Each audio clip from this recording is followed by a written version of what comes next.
Guys welcome back to my YouTube channel. പുതിയൊരു വീഡിയോയിലോട്ട് എല്ലാവർക്കും സ്വാഗതം. ഇന്നത്തെ വീഡിയോ ഇപ്പോൾ സമയം ഏകദേശം ഒരു 7-8 മണി ആയിട്ടുണ്ടാകും രാത്രി. അപ്പോൾ കുറേ നാളത്തെ ഒരു ആഗ്രഹമായിരുന്നു ഒരു സ്വന്തമായിട്ടൊരു നല്ലൊരു മെഷീൻ. എനിക്കിവിടെ ഒരു വീട്ടിലൊരു മെഷീൻ ഉണ്ടായിരുന്നു, പക്ഷെ അത് പൊട്ടിപ്പൊളിഞ്ഞൊരു മെഷീനായിരുന്നു. അപ്പോൾ അതിപ്പോൾ സ്റ്റിച്ച് ചെയ്യാൻ പറ്റാത്തൊരു ലെവലിലായിക്കണം. അപ്പോൾ ഒരു പുതിയൊരു സ്വിങ് മെഷീൻ വാങ്ങാമെന്ന് ഇങ്ങനെ പ്ലാൻ ചെയ്തിട്ട് കുറേ ദിവസമായി. അപ്പോൾ ഇപ്പോഴാണ് അതിനൊരു സമയം എത്തുന്നത്. ഇപ്പോൾ ഏട്ടൻ വന്നിട്ടുണ്ട്. ആളിപ്പോൾ എന്നെ വിളിക്കാൻ വരും. നമുക്ക് ടൗണിൽ പോയിട്ട് മെഷീൻ വാങ്ങിയിട്ട് വരാം. നോക്കാനാണ് പോകുന്നത്. ഇന്ന് തന്നെ വാങ്ങുമെന്നറിയില്ല. ഒത്തു കിട്ടിയാൽ ഇന്ന് വാങ്ങും.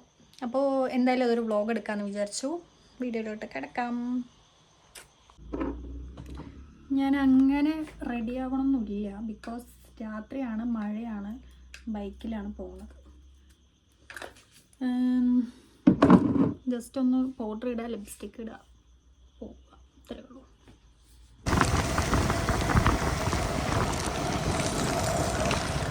നൊട്ടമല വളവ്.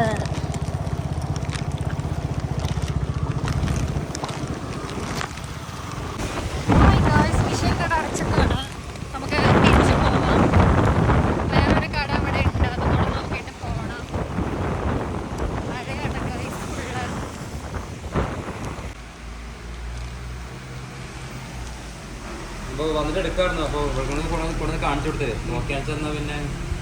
അപ്പോൾ ഗായ്സ് അത് അവരവരുടെ ഷോപ്പിലുള്ള മെഷീൻസൊക്കെ അത്യാവശ്യം എല്ലാം കാണിച്ചു തന്നു. നമ്മൾ EMI എടുക്കാമെന്നാണ് വിചാരിച്ചത്. പിന്നെ നമ്മൾ വീട്ടിൽ വന്നിട്ട് കുറേ പേരടുത്തൊക്കെ ചോദിച്ചു മെഷീൻ ഏതാണ്, എടുത്താൽ ബെസ്റ്റ് എന്നങ്ങനെ ചോദിച്ചപ്പോൾ ഒട്ടുമിക്ക ആൾക്കാരും പറഞ്ഞത് ആ കാണുന്ന മെഷീൻ നല്ലതല്ല, അത് അധികം യൂസ് ചെയ്യാൻ പറ്റില്ല, നമുക്ക് ഒരു ബിസിനസ് സ്റ്റാർട്ടപ്പൊക്കെ ചെയ്യുമ്പോൾ ആ മെഷീൻ അത്രയ്ക്ക് ഓടില്ല എന്നൊക്കെയാണ് പറഞ്ഞത്. പിന്നെ ആ ഷോപ്പിലുള്ള ആ ചേട്ടനും അങ്ങനെ തന്നെയാണ് പറഞ്ഞത്. കൂടുതൽ തുണിയൊക്കെ അടിക്കാനുണ്ടാവുകയാണെന്നുണ്ടെങ്കിൽ ഒരുപാടൊന്നും അടിക്കാൻ പറ്റില്ല, പിന്നെ എത്രയോ മിനിറ്റ് ഗ്യാപ്പ് വിട്ടിട്ടൊക്കെ വേണം അത് അടിക്കാൻ എന്നൊക്കെയാണ് ആൾ പറഞ്ഞത്. അപ്പോൾ പിന്നെ നമ്മൾ വിചാരിച്ചു ഹൈ സ്പീഡ് മെഷീൻ തന്നെ എടുക്കാമെന്ന്. അത് കഴിഞ്ഞിട്ട് ഞങ്ങൾ നേരെ വീട്ടിലേക്ക് പോയി.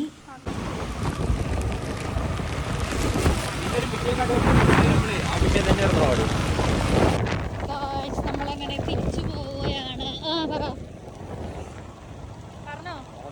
ഹായ് ഗായ്സ്, അപ്പോൾ ഇന്നത്തെ വീഡിയോ നമ്മൾ ഇന്നലെ കുറച്ച് ദിവസം മുന്നേ എടുത്ത് വെച്ചതിൻ്റെ ബാക്കി വീഡിയോ ആണ്. ഞാനൊരു മെഷീൻ വാങ്ങാൻ പോകുന്നതിൻ്റെ കഥ പറഞ്ഞിട്ടൊരു വീഡിയോ എടുത്തിട്ടുണ്ടായിരുന്നു.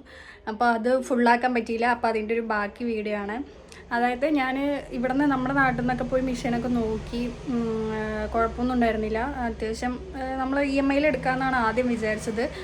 പിന്നെ വിചാരിച്ചു അങ്ങനത്തെ ഞാൻ വാങ്ങാൻ ഉദ്ദേശിച്ച മെഷീൻ അധികം യൂസ് ചെയ്യാൻ പറ്റില്ല, പെട്ടെന്ന് കേടാവും എന്നൊക്കെ പറഞ്ഞപ്പോൾ 1 വർഷത്തോളം നേരെ യൂസ് ചെയ്താൽ പിന്നീട് അതിൻ്റെ എന്തോ സൗണ്ട് ഇത് വരും, അടിക്കാൻ സുഖം ഉണ്ടാവില്ല, വലിയ തുണിയൊന്നും അടിക്കാൻ പറ്റില്ല എന്നൊക്കെ പറഞ്ഞപ്പോൾ ആ മെഷീൻ വേണ്ടാന്ന് വെച്ചിട്ട് നമ്മളൊരു പുതിയ മെഷീൻ തിരുപ്പൂരിൽ നിന്ന് ഓർഡർ ചെയ്തിട്ടുണ്ടായിരുന്നു. തിരുപ്പൂർ ചേച്ചി ഉണ്ട്, അതുകൊണ്ട് തന്നെ നമുക്ക് സാധനം കിട്ടിയിട്ടുണ്ട്. സെക്കൻഡ് ഹാൻഡ് മെഷീനാണ്.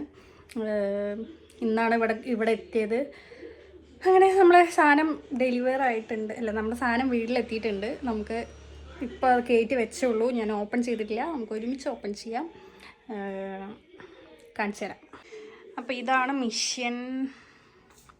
ഞാൻ എൻ്റെ റൂമിൽ തന്നെയാണ് സാധനം ഇട്ടേക്കണത്. ഇനിയിപ്പോൾ അധികം സ്പേസ് ഇല്ല, ഇവിടെ അലമാര തുറക്കാൻ പറ്റില്ല, കാരണം ഇതിവിടെ നിന്ന് എടുത്ത് മാറ്റിയിട്ട് ഈ സൈഡിലേക്ക് ഇടണം. നമുക്കിതൊന്ന് ഓപ്പൺ ചെയ്യാം. നമുക്ക് ഈ സാധനം ഓപ്പൺ ചെയ്യാം. ഭയങ്കര വെയിറ്റ് ആയിരുന്നു, എൻ്റെ കൈയൊക്കെ പോയി പിടിച്ചിട്ട്.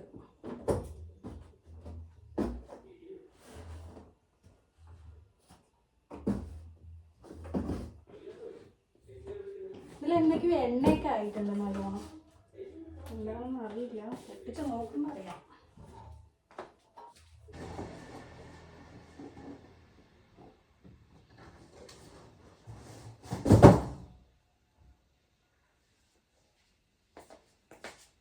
അപ്പോൾ ഇതാണ് നമ്മളുടെ മെഷീൻ ചുക്കി. ഇനി ഇതൊക്കെ ഒന്ന് സെറ്റ് ചെയ്യണം. ഇതിൻ്റെ മേലെ നമ്മുടെ നൂലിടുന്ന സാധനമാണ് അടിയിലിരിക്കുന്നത്. തുണിയൊക്കെ ഇട്ട് സെറ്റാക്കിയിട്ടാണ് അയച്ചിട്ടുള്ളത് കേട്ടോ. പക്ഷേ എന്തൊക്കെയോ വേസ്റ്റ് തുണികളൊക്കെ ഉണ്ട്. ഓക്കെ, നമുക്കൊന്ന് സെറ്റ് ചെയ്ത് നോക്കാം.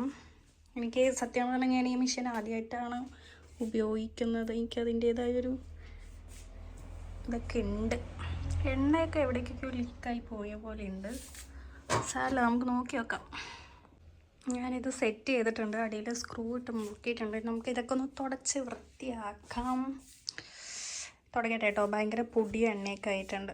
അപ്പം ഞാനിത് തുടച്ച് വൃത്തിയാക്കി എല്ലാം സെറ്റ് ചെയ്തെടുത്തിട്ടുണ്ട്. ഇനിയുള്ള പ്രശ്നം എന്താണെന്ന് വെച്ചാൽ ഇതിൻ്റെ ഈ പ്ലഗ് ഇതിൽ കൊള്ളില്ല ഗൈസ്.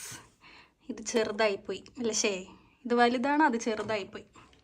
അപ്പോൾ ഇനി ഇതിനുള്ളൊരു 3 പിന്ന് വേറെ വാങ്ങിയിട്ട് വേണം നമുക്ക് ഈ മെഷീൻ ഓണാക്കാൻ. അതുകൊണ്ട് ഇന്ന് ഓണാക്കാൻ പറ്റില്ല. അപ്പോൾ അത് ഒരു പ്രശ്നമാണ്.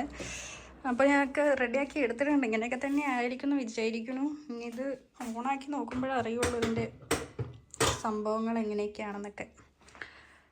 അപ്പോൾ ഇത്രയേ ഉള്ളൂ ഇന്നത്തെ വീഡിയോ. ഞാനൊരു പുതിയ മെഷീനല്ല, സെക്കൻഡ് ഹാൻഡ് മെഷീൻ വാങ്ങിയിട്ടുണ്ട്. പക്ഷെ നമുക്കത് പുതിയതാണ്. എൻ്റെ ഫസ്റ്റ് മെഷീനാണ്. ഞാനൊരു ഇവിടുത്തെ അമ്മയുടെ ഒരു പഴയ മെഷീനിലാണ് ഞാൻ സ്റ്റിച്ച് ചെയ്തുകൊണ്ടിരുന്നത് കേട്ടോ. ഞാൻ എൻ്റെ ഇൻസ്റ്റഗ്രാമിൽ ഇടുന്ന ഒട്ടുമിക്ക സ്റ്റിച്ച് ചെയ്ത ഫോട്ടോസും ഡ്രസ്സുകളുടെ ഫോട്ടോസും ഞാൻ എൻ്റെ ആ പഴയ മെഷീനിൽ സ്റ്റിച്ച് ചെയ്തതാണ്. അപ്പോൾ പുതിയ മെഷീൻ നമ്മൾ വാങ്ങിയിട്ടുണ്ട്. ഇനി നമ്മൾ പുതിയ മോഡൽസ് ഇറക്കാൻ പോകുകയാണ് ഗൈസ്. അപ്പോൾ എല്ലാവരും വീഡിയോ കണ്ട് ഇഷ്ടപ്പെട്ടാൽ ലൈക്ക് ചെയ്യുക, സപ്പോർട്ട് ചെയ്യുക. പുതിയ സബ്സ്ക്രൈബേഴ്സൊക്കെ ഓടി വരിക. എല്ലാവരും അക്കൗണ്ട് ഒന്ന് ചെക്കൗട്ട് ചെയ്യുക, സപ്പോർട്ട് ചെയ്യുക. ഓക്കെ ഗായ്സ്, അടുത്ത വീഡിയോ ആയിട്ട് വരുന്നതായിരിക്കും. ബൈ.